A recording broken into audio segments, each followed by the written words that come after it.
Good morning, I'm Dr. Ned Trathan at Oakdale Veterinary Group, and today I'm going to help answer some questions about dog spay and neutering. Today with me is Shay, who's going to ask some questions and help answer some of your common questions. Dr. Ned, what is the difference between dogs spaying and neutering?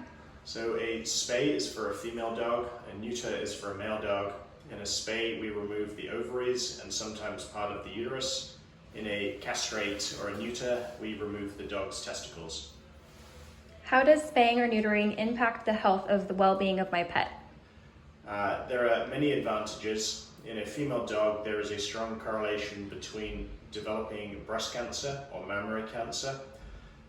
We can also see infections of the uterus, such as pyometra. By removing the uterus, we can decrease these conditions. There are some conditions that can increase as a side effect or as a problem if you spay the female dogs too early. They can develop an incontinence with their urinary system, so we prefer not to spay them at too young of an age. There are also correlations between certain types of cancer, orthopedic disease, and the time of spaying them, so it's different for each size or breed of dog. In a male dog, if we castrate them, it prevents testicular cancer.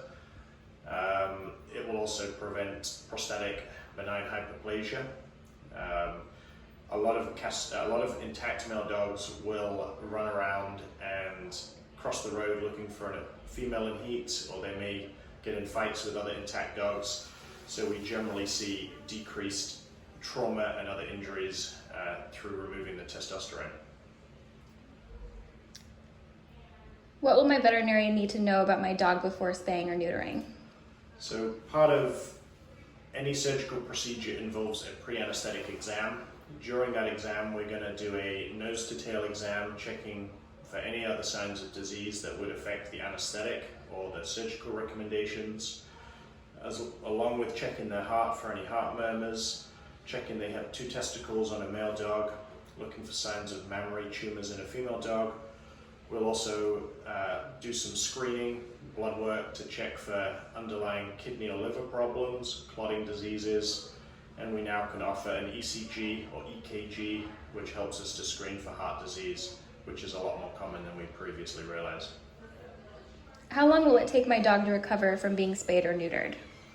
We ask that you keep them confined for 14 days. That means they need to be on a leash when you take them outside of the house. They'll need to wear a collar, one of those plastic Elizabethan cones, so that they can't turn around and chew on the surgical site. They are free to run around the house, climb on the couch and the bed, but they do need to be confined when you take them out to the bathroom. Okay, thanks guys.